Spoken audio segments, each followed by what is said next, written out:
evening. Welcome to the news on Rupavahini. A very good evening indeed. I'm Chamindi Samarasekara. I'm Manoj Hettiarachi. A look at the headlines. The leadership training program for the new entrants of the universities has started. The inaugural function was started today at the Min Area Artillery Regiment Training School under the patronage of President Mahinda Rajapaksa. 25,000 new university entrants will receive training under 3 stages. The training period will be 3 weeks. The Ministry of Higher Education said that the objective of the training program is to produce a student community with self-development and devoid of confronting mentality.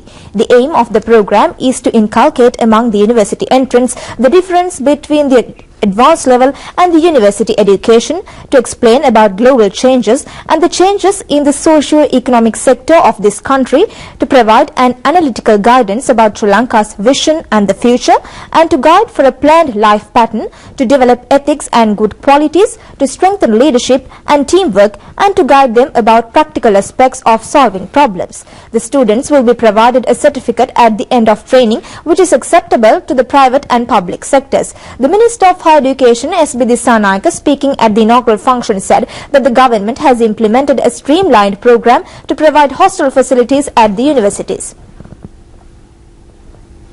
Minister of Higher Education S.B. Dissanayake said that 150,000 students become qualified from the GCE advanced level. However, still only 25,000 get admissions to the universities, even after the number of admissions has been increased by 300% during the period of President Mahinda Rajapaksa. He said that 16,000 of our students go for studies abroad. He asked whether it is wrong for providing facilities for these students to acquire education within this country itself under a payment system. These steps have now been taken, and it should not be mistakenly understood as a step being taken to change the free education system. The minister said that these steps are being taken to widen the education system in the country. Accordingly, the best universities in the world will establish their branches here, and 20% of the local students will get scholarship opportunities in these universities, and gradually it will be increased. The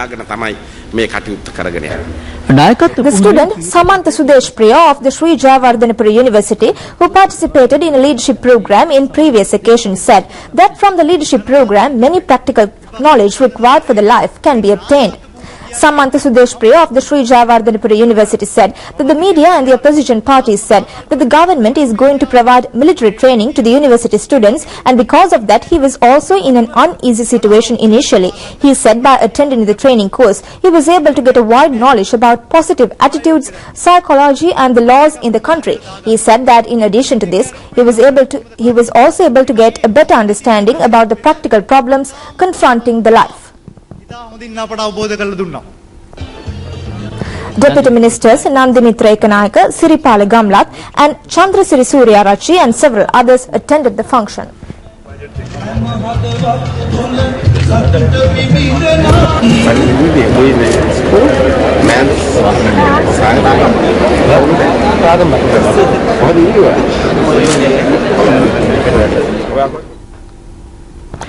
China has requested the international community not to create problems for Sri Lanka.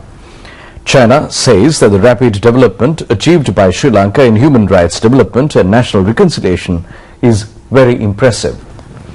China's stance on Sri Lanka remains unchanged. China emphasizes that Sri Lanka has taken several steps towards human rights development over many years. The government has been able to solve internal problems. It says that the international community should create a conducive atmosphere for Sri Lanka's economic development. The Chinese Foreign Ministry states that human rights problems should be based on mutual understanding and cooperation. The Tamil Nadu Congress Party Committee has said that for the welfare of the Tamil people and the fishermen, a friendly approach should be adopted with Sri Lanka. The chairman of the committee, B. Gnanadesikan, has said it is the best mechanism to be adopted for the protection of Indian fishermen and the benefit of Tamil people in Sri Lanka. The Chief Minister of the Indian state of Tamil Nadu, Jayalalitha Jayaram, has pointed out in a letter to the Indian Prime Minister that the Tamil Nadu fishermen are being continuously harassed by the Sri Lanka Navy. She has expressed dissatisfaction about lack of action being taken by the Indian central government in this connection. However, Sri Lanka is a friendly country of India. The Indian Tamil Nadu Congress Committee Chairman B. Gnanadesikan has said that the St. Anthony's Festival should be held in Kachithiv. The representatives of India and Sri Lanka are scheduled to hold a meeting in the first week of December to discuss about fisheries problems. Mr. Gnanadesikan has pointed out that non-agreement from Tamil Nadu so far has become an obstacle for holding this meeting. The two-day Galle Dialogue 2013 Navy Seminar will start in Galle tomorrow. Ocean and naval experts from 35 countries will participate in the seminar. The Indian Navy Commander Admiral D.K. Chowdhury arrived in the country today to participate in the seminar. He was received on arrival at the Katunayake International Airport by the Chief of Staff of the Sri Lankan Navy, Rear Admiral Jayantha Pereira. The theme of the seminar will be the new trends in the Indian Ocean region. The seminar has been organized by the Sri Lankan Navy on the instructions of the Ministry of Defence and Urban Development.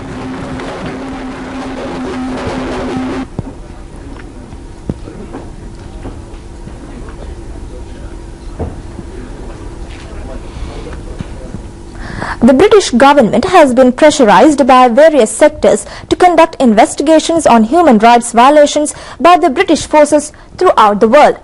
This has resulted from the revelations made by a BBC Panorama programme about human rights violations by British forces in Northern Ireland.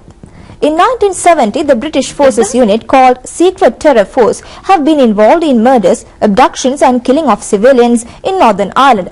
The relations of the victimized families are pressurizing after 40 years for investigations about the cruel activities of the British forces.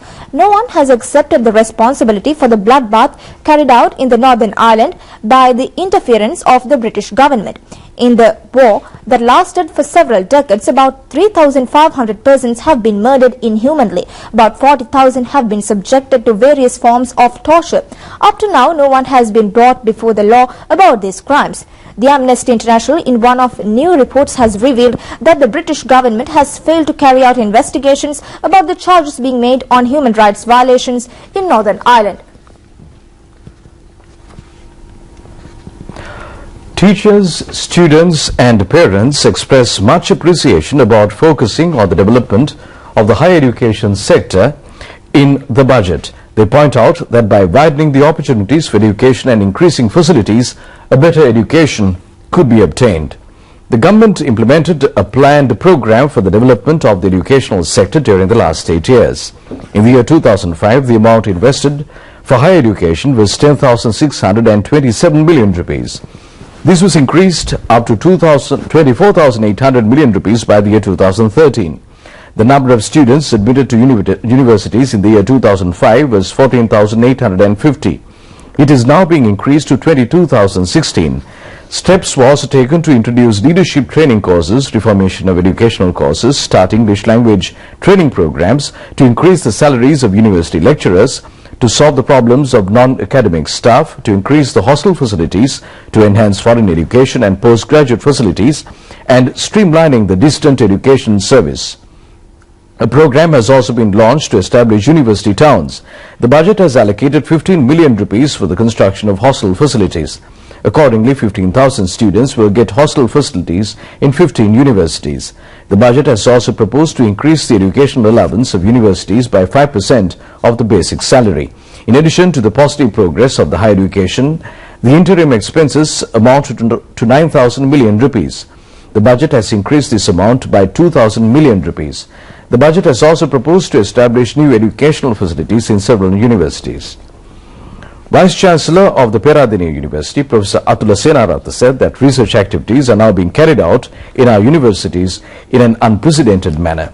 It is because the revival that has taken place within the university sector. He said that many university lecturers are now carrying out research activities. Dean of the Faculty of Mass Media of the Kalani University, Professor Rohana Lakshman Pedas, said that the inducements given by the budget for research activities in the universities should be commended. He said that this has been done with the long-term objective of finding solutions to our problems through research activities. One student said that there are many students who cannot economically afford to get lodging facilities. Therefore, the steps being taken to provide hostel facilities to students is appreciable. Another student said that they have to spend 3,000 rupees per month for lodging, and providing hostel facilities is a good measure introduced in the budget. Another student said that the allocation of funds for providing hostel facilities is an investment made for the development of the country. Speaking about the matter, another student said that the budget is a visionary budget and they can build hopes with the new measures taken. A parent said that the budget has fulfilled the hopes of students and parents. There is an increase of the death of elephants and tuskers due to human activities. The wildlife officers said that this has increased to about 250 per year. They emphasized the importance of implementing a streamlined program to control this trend. There is an important place for elephants and tuskers in the Sri Lankan culture.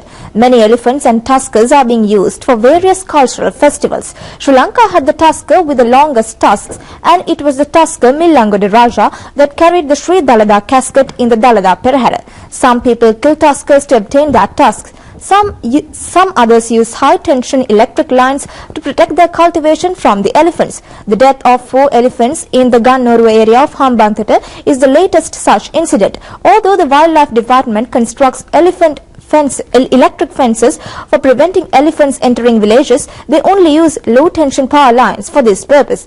In these power lines, there is no continuous power flow. The high-tension power lines being used by some people in an illegal basis not only kill the elephants but other animals as well. The elephants are also being killed by falling into unsafe wells and become victims of explosives such as hakkapatas.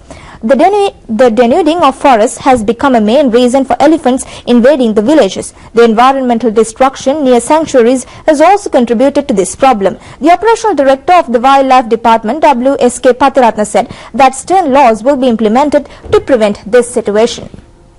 A 13-year-old student from the Tattava village in Puttalam has died due to a lightning strike. The student's brother has also been admitted to the Puttalam hospital with burn injuries.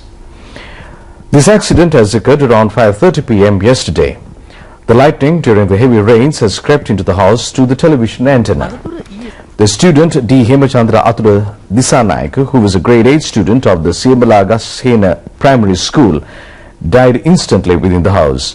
No harm has been caused to his mother, father and grandmother, who were inside the kitchen at that time. The Met Department informs that lightning accidents could occur in areas with heavy winds accompanied by thunder showers. The duty officer of the Met Department, K.D. Sujiva, said that there could be lightning when there are thunder showers accompanied by slightly heavy winds. He said that they request people to take necessary steps to minimize the effects of lightning. Although the sea areas around the country is not very rough, winds ranging up to 40 kilometers per hour from the northeastern area could prevail. There will be intermittent thunder showers in sea areas beyond the eastern coast. We're into a short break. Welcome back to the news. Several religious programs were organized in Anuradhapura to invoke blessings on President Mahinda Rajapaksa in connection with his birthday and the anniversary of ascension to presidency. An overnight Pirit chanting was held last night. Almsgiving for the members of the Mahasangha were carried out this morning and in the afternoon. The Pirit chanting was held near the historical Ratnamali Mahasaya. It was organized under the direction of the chief incumbent of the Atamasthania, Venerable Pallegama Sirinivasa Thera, and the chief incumbent of the Ruwangali Mahasaya, Venerable Pallegama Hemaratana Thera. After President invited the members of the Mahasangha, the Pirit chanting was started. Several ministers and parliamentarians participated in the function.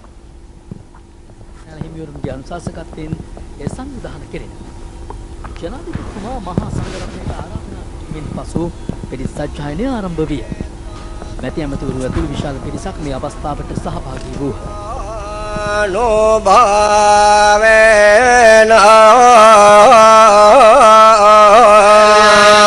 කාතයක්ඛා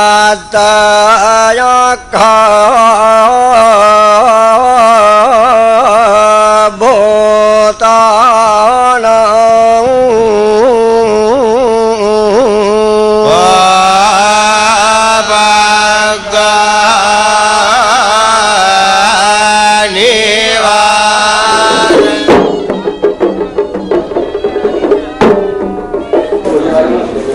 morning almsgiving was offered to the members of the Mahasangha.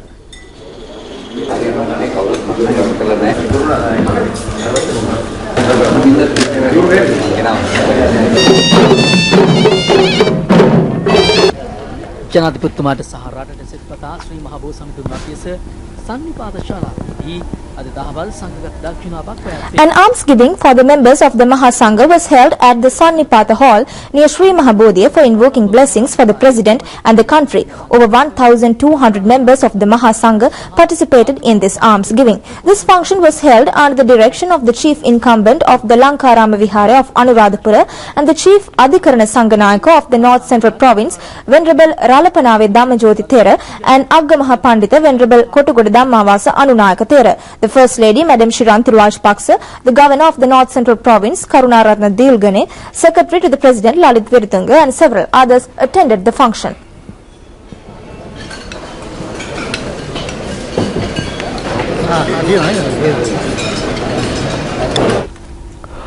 The estate community commends the government for increasing allocations in the budget for the development of the estate sector. It is the objective of the government to develop the estate sector and thereby enhance the economy. Sri Lanka is an agricultural country. The plantation sector is given priority in the national economy. The small estates and large-scale plantation sectors have become the main income resources of the country. In order to further strengthen this sector, the government has taken various steps on an annual basis. Priority is given in this regard for the distribution of plant varieties, replanting, to provide assistance for new planting and to provide fertilizer subsidy. Various programs are being implemented for the welfare of the estate employees, for the benefit of the planters and for the improvement of the plantation sector. Under the 2014 budget, it has been proposed to construct several multi-storied housing complexes amounting to 50,000 housing units to uplift the living standards of the estate population. 200 million rupees have been allocated as soil conservation assistance for small tea estates.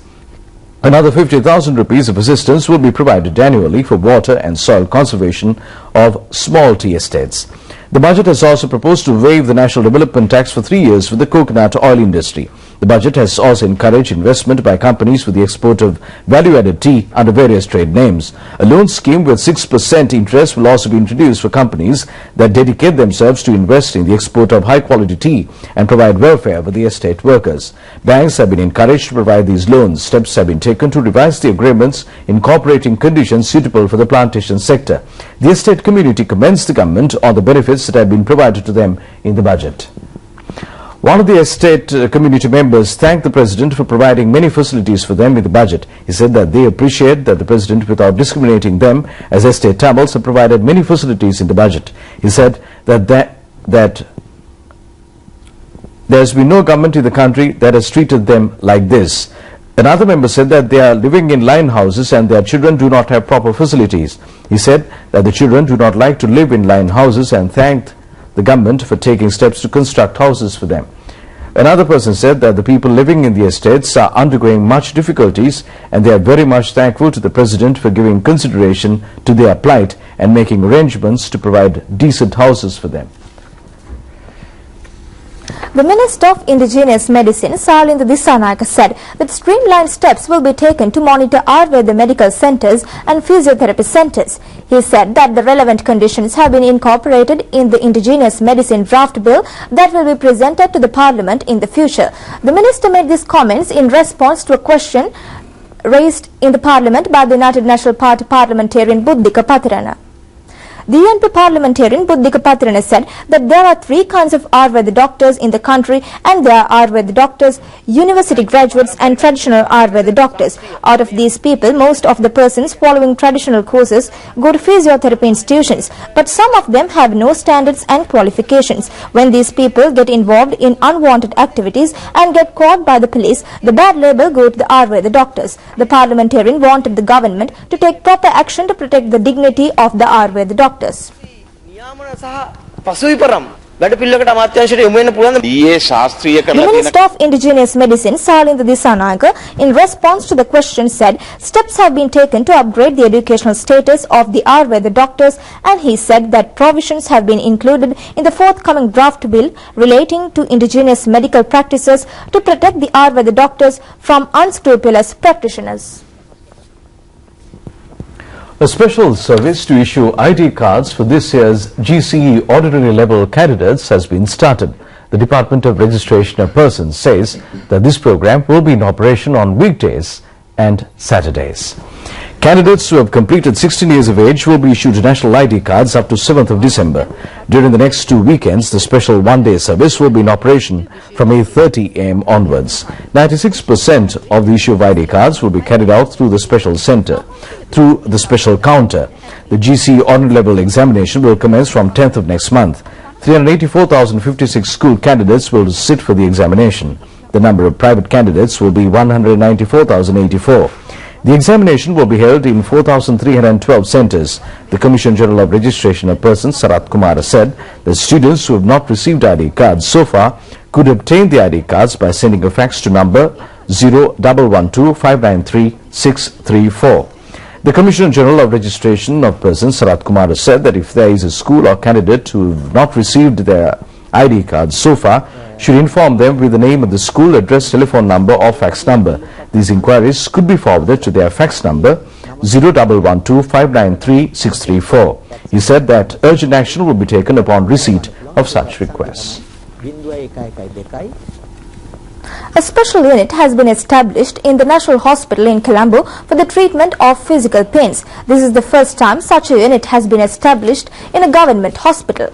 Researchers have revealed that 50% of the people of this country are suffering from various physical pains daily. Majority of these pains relate to muscles, joints, bones and veins. Various problems in the body could result due to various actions done on unscientific methods. A physical pain could sometimes be the basic diagnosis of a serious ailment as well. Doctors state that it is essential to identify such pains in the initial stage itself so that proper treatment could be administered. After establishing the new unit in the National Hospital, the health service staff has been given a 3-day training course on pain killing and management. The Secretary to the Minister of Health, Dr. Nihal Jayatilaka, the Director of the National Hospital, Dr. Anil Jasingha, and a group of representatives from the Specialist Doctors Neurological Unit attended the function for opening the new unit.